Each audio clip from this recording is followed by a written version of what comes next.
जय हिंद साथियों, आज हमसे इस वीडियो में कक्षा 10 की मासिक परीक्षा जो अक्टूबर माह में पूछा गया था साइंस में, उसके हम ऑब्जेक्टिव क्वेश्चंस को मिलान करेंगे। यदि जो आप गलत टिक करके आए हैं तो इसमें मिलान कर लीजिए और इसे याद कर लीजिए, जो कि आपको फाइनल परीक्षा में सहूलियत मिल जाए। ठीक है, ज़्यादा से ज़्यादा आप मार्क्स को ऑब्टेन कर सकें। इसमें देखिए टोटल क्वेश्चनों की संख्या कितना पूछा गया था, तो 30 पूछा गया था। ठीक है, उसमें आपको 25 का ही जवाब देना है। ठीक है, देखिए हम ज़्यादा टाइम नहीं लेते हैं, क्वेश्चन नंबर 1 से मिलान करते चलेंगे। क्वेश्चन नंबर 1 में कह रहा है कोई विद्युत धारा सीधी लंबी परिनालकों के भीतर चुंबकीय क्षेत्र क्या हो, तो सभी बिंदुओं पर समान होता है। क्योंकि देखिए जैसे ये परिनालिका है, ठीक है ना, तो ये जो है ना धारावाही सीधे परिनालकों के भीतर चुंबकीय क्षेत्र जो होगा समान चलेगा। ठीक है, सभी ओर समान बहेंगे। सेकेंड में क्या है, सेकेंड नंबर क्वेश्चन में है विद्युत चुंबक का क्रोड बनाने के लिए सबसे उपयुक्त सामग्री क्या है, तो नरम लोहा सॉफ्ट आयरन का ही प्रयोग किया जाता है विद्युत चुंबकीय का क्रोड बनाने में। ठीक है, यदि जो पूछ देगा चुंबकीय इस्पात का कहाँ होता है, तो अस्थायी चुंबक बनाने में होता है। इस्पात का कहाँ होता है, अस्थायी चुंबक बनाने में होता है। तीसरे नंबर क्वेश्चन में है ए मीटर को विद्युत परिपथ में कैसा जोड़ा जाता है, तो ए मीटर को किस में जोड़ा जाता है, तो श्रेणी क्रम में जोड़ा जाता है। ठीक है, ए मीटर को श्रेणी क्रम में। चौथा क्या है, प्रतिरोध का ऐसा मात्रक क्या है, तो प्रतिरोध का ऐसा मात्रक क्या है, ओम है। और ये पूछता प्रतिरोधकता का मात्रक क्या है, तो ओम मीटर होता। ठीक है, पांचवा में क्या है, जब किसी तार में विद्युत धारा प्रवाहित होती है तो गतिशील कण क्या होता है, तो इलेक्ट्रॉन होता है। और ये ऑप्शन देता है मुक्त इलेक्ट्रॉन, तो मुक्त इलेक्ट्रॉन को ही पढ़ना होता है। ठीक है, ऑप्शन नंबर सी। छठा में क्या है, विभवांतर का ऐसा मात्रक क्या है, तो विभवांतर का ऐसा मात्रक पूछे या विभव का पूछे, दोनों का क्या होगा, वोल्ट होगा। दोनों का क्या होगा, वोल्ट होगा। Option number D. अब देखिए सातवें क्वेश्चन नंबर 7 में क्या है, निम्नलिखित में किसमें धन या ऋण का चिन्ह अंकित नहीं होता है, यानी धन ध्रुव और ऋण ध्रुव किस में नहीं होता है, तो प्रतिध्रुव या बैटरी या वोल्ट मीटर, इनमें से कोई नहीं। इस साथ ये जो है चारों में कौन सा ऑप्शन होगा, बैटरी में तो आप जानते हैं कि प्लस और माइनस होता है ना, इसमें प्लस माइनस होता है। और किस में नहीं होता, देखिए प्रतिरोध में भी होता है। ठीक है, प्रतिरोध में प्लस माइनस होता है, वोल्ट मीटर भी प्लस माइनस होता है, तो उसमें क्या होगा, ऑप्शन नंबर डी हो जाएगा। इनमें से कोई नहीं। धन ध्रुव सभी में, ऋण ध्रुव होता है, सभी में होता है धन और ऋण। नेक्स्ट देखिए क्या है, आठवां में कह रहा है निम्न में से कौन चुंबक द्वारा आकर्षित नहीं होता है, तो चुंबक किसको आकर्षित नहीं कर सकते, इस्पात को, कोबाल्ट को, पीतल को, निकेल को, तो पीतल को नहीं कर सकता आकर्षित, क्योंकि पीतल जो है एक मिश्र धातु है। पीतल क्या है, एक मिश्र धातु है। लोहा, निकेल, कोबाल्ट, ये विद्युत को, ये जो है चुंबक इसको आकर्षित कर सकता है, पीतल को नहीं कर सकता, कारण ये क्या है, मिश्र धातु का बना होता है। 9th में क्वेश्चन में क्या है, निम्नलिखित में कौन विद्युत परिपथ की शक्ति होती है, तो विद्युत परिपथ की शक्ति आप जानते हैं V बराबर क्या होता है, V बराबर जानते हैं IR। ठीक है, यदि जो आप I को इस तरफ ले आते हैं तो क्या होगा, V/R। इस तरह का क्वेश्चन है क्या, V/R बटा ग्रुप में, ये नहीं ये नहीं ये इस तरह, ऑप्शन नंबर बी होगी। ठीक है, देखिए 10th में क्या है, टंगस्टन निम्न में से किस ताप पर पिघलता है, तो कहाँ पे पिघलता है, तो 3500 डिग्री सेल्सियस पर ये पिघलना स्टार्ट हो जाता है, पिघल जाता है। ठीक है, 11 क्या है, प्रयोगशाला में संश्लेषित पहला कार्बनिक यौगिक क्या है, तो यूरिया था। ठीक है, प्रयोगशाला में सबसे संश्लेषित कार्बन कौन होगा, यूरिया है। तो यूरिया का जो सूत्र होता है क्या होता है, ये NH2 single bond CO single bond NH2। ठीक है, ये यूरिया का सूत्र है, NH2 single bond CO single bond NH2। 12 में क्या है, जल के अणु की सही इलेक्ट्रॉन बिंदु संरचना क्या है, तो जल आप जानते हैं, ऑप्शन नंबर डी। 13 में क्या है, CH3 CH2 CH double bond CH2 का IUPAC नाम क्या है? ब्यूटेन है, ब्यूट 1 इन है या ब्यूटाइन है, इनमें से कोई नहीं। तो ब्यूट 1 इन है, ब्यूटियन ने, ऑप्शन नंबर सी। जो 40 में क्या है, इथाइन का संरचना सूत्र क्या है? इथाइन का संरचना सूत्र क्या है? H सिंगल बॉन्ड C, तो ट्रिपल बॉन्ड C और सिंगल बॉन्ड H, ये होगा। ठीक है, ऑप्शन नंबर क्या होगा? ए।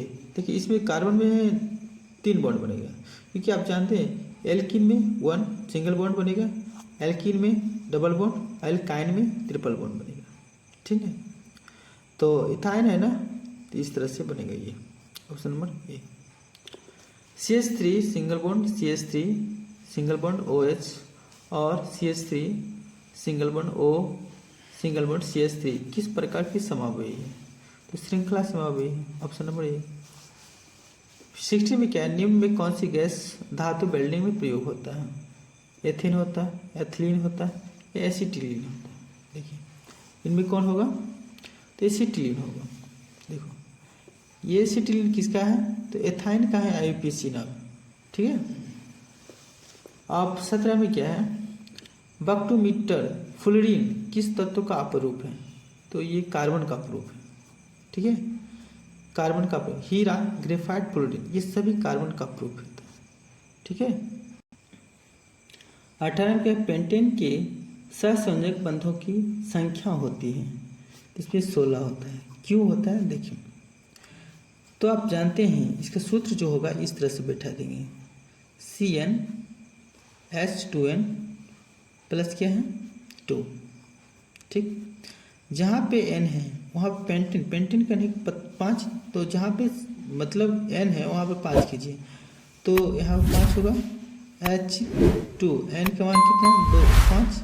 ठीक है, प्लस 2, इसका मतलब कार्बन 5 और 5 H2 मतलब 5 दूनी 10 प्लस क्या 2, यानी हो गया मेरा C5 और H12। ठीक है, C5 H12, तो C देखिए यहाँ लगा है C single bond C single bond C C, इस तरह से C इस तरह से बना सकते हैं ना, H1 H12 पुराना है, H12 कार्बन 5, तो 1 2 3 4 5 हो गया ना। देखिए H यहाँ पे H सिंगल बॉन्ड H, ये बॉन्ड है।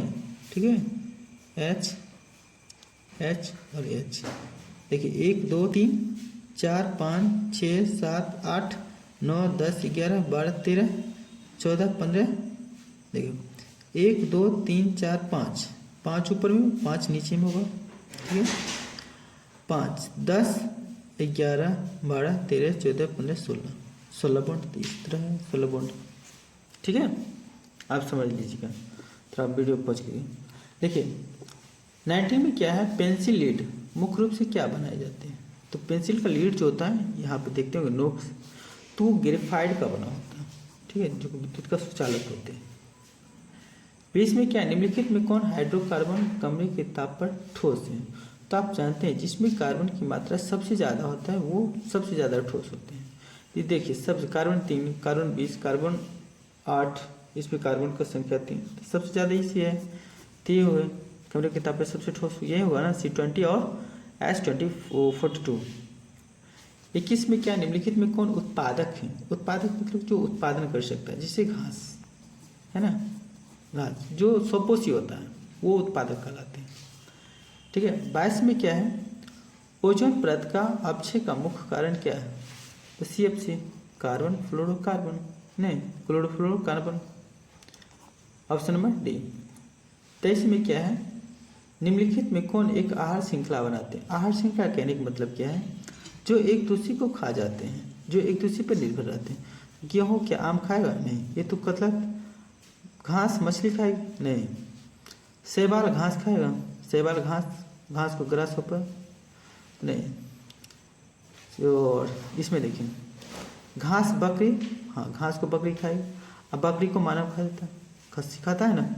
इसी तरह क्या है, ऑप्शन नंबर डी। ठीक,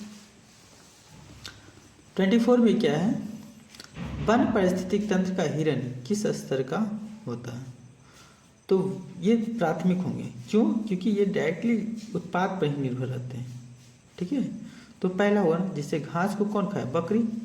अब बकरी को कौन खाए? मानव। ठीक, तो ये प्राथमिक होगा। ठीक है, 24 में देखिए, मनुष्य एवं तिलचट्टा निम्नलिखित में किस श्रेणी के जंतु हैं? तो ये क्या है? मृतजीवी है, शाकाहारी है, सर्वाहारी है, मांसाहारी? तो ये सर्वाहारी है। सर्वाहारी कहने का मतलब क्या? वो पेड़ पौधा भी, जो साग सब्जी है वो भी खाता और मांस भी खाता होगा।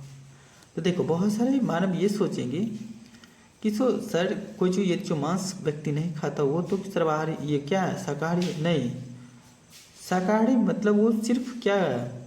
साग मतलब पेड़ पौधा पर ही निर्भर रही है, जैसे गाय बकरी ये सभी, उसको पचाने की क्षमता नहीं होती है ना पेड़ पौधा।